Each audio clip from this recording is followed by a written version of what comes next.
এখানে এই হিজড়া মহিলাটি ঘুম থেকে উঠে দেখে একটি ছেলে তার চুল ধরে ঘুমিয়ে আছে। আরে এখানে আমি কিভাবে আসলাম? আমাকে এখান থেকে পালাতে হবে, কিন্তু কিভাবে পালাবো? আমার চুল তো ধরে আছে। এই তো একটা কাশি দেখতে পেয়েছি, এটা দিয়ে চুল কেটে পালাতে হবে। এরপর তো হিজড়া মহিলাটি কাশিটি নিয়ে আস্তে আস্তে তার মাথার চুলটি কেটে ফেলে। এই তো চুল কাটা হয়ে গেছে, এবার আস্তে আস্তে এখান থেকে পালাতে হবে। এরপর তো সে চুপি চুপি দরজা খুলতে যায়। আরে এই দরজা তো লক করা দেখতেছি, এখন আমি কি করব? এই জানালা দিয়ে পালানো যাবে কি? আরে এই জানালা তো দেখি খোলা আছে, ও দেখার আগে এখান দিয়েই পালিয়ে যায়। এরপর হিজড়া মহিলাটি জানালা দিয়ে চুপি চুপি বের হতেই তো তার পা লেগে কিছু একটা মাটিতে পড়ে যায় আর অনেক জোরে শব্দ হয়। তখনই তো সেই ছেলেটির ঘুম ভেঙে যায়। আরে এই হিজড়া মহিলাটি কোথায়? আরে ওই তো পালিয়ে যাচ্ছে, ওকে তাড়াতাড়ি ধরতে হবে। বাহিরে তো কাউকে দেখতেছি না, এবার তাড়াতাড়ি পালিয়ে যায়। আরে ও কোন দিকে গেল?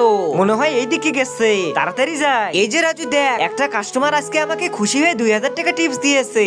আরে ঝন্টু ভাই, তোমাদের কপাল অনেক ভালো, তোমরা চাইতেই টাকা পেয়ে যাও। আর আমার অনেক টাকার প্রয়োজন, তবুও টাকা পাই না। এই যে ভাইজান, আমাকে একটু হেল্প করুন, তাড়াতাড়ি আমাকে একটু পুলিশ স্টেশনে নিয়ে চলুন। ঠিক আছে ম্যাডাম, গাড়িতে বসুন। আরে ম্যাডাম, আমার গাড়িতে আসুন, আমি আপনাকে পুলিশ স্টেশনে রেখে আসতেছি, কিন্তু এর জন্য আমাকে 2000 টাকা দিতে হবে।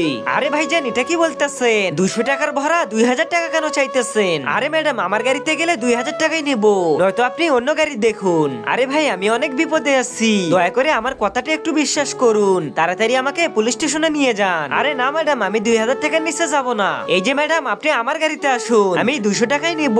এই যে পাগল, এটা কি করতেছিস? এটাই তো সুযোগ কাস্টমারের হাত থেকে টাকা হাতিয়ে নেওয়া। আরে ঝন্টু ভাই, এই মহিলাটি অনেক বিপদে আছে, আর আমি তার বিপদ থেকে এভাবে টাকা চাইতে পারবো না। আসুন ম্যাডাম, আপনি আমার গাড়িতে বসুন। এরপর তো ড্রাইভার হিজড়া মহিলাটিকে নিয়ে পুলিশ স্টেশনের দিকে যেতে থাকে। তখনই তো একটি লোক কার থেকে নেমে একটি সুটকেস সেই হিজড়া মহিলাটির হাতে দিয়ে দেয়। আর আগে তুমি যদি শয়তানকে ঘৃণা করে নিজের মাকে ভালোবেসে থাকো, তাহলে ভিডিওটিতে একটা লাইক করে চ্যানেলটিকে সাবস্ক্রাইব করে দাও। আর যারা শয়তানকে ভালোবাসো, তাদের লাইক সাবস্ক্রাইব করার দরকার নেই, কমেন্ট বক্সে আই লাভ ইউ মা লিখে যাও। এই যে রিকশাওয়ালা ভাই, দাঁড়ান এখানে, আমি কোথাও যেতে চাই না। আরে ম্যাডাম, কি হয়েছে? ভয় পাচ্ছেন নাকি? বেশি টাকা নিব না। আরে না ভাই, আমার কাজ হয়ে গেছে, আমি এখানেই নামবো। ঠিক আছে ম্যাডাম। আরে ম্যাডাম, তো দেখি সুটকেসটি ছেড়ে যাচ্ছে। ম্যাডাম, আপনি আপনার সুটকেসটি ছেড়ে যাচ্ছেন। আরে ভাইজান, আপনি অনেক ভালো মানুষ, আর আপনার অনেক টাকার প্রয়োজন। এই সুটকেসটি খুলে দেখুন, এর মধ্যে অনেক টাকা আছে, এগুলো আমি আপনাকে দিয়ে গেলাম।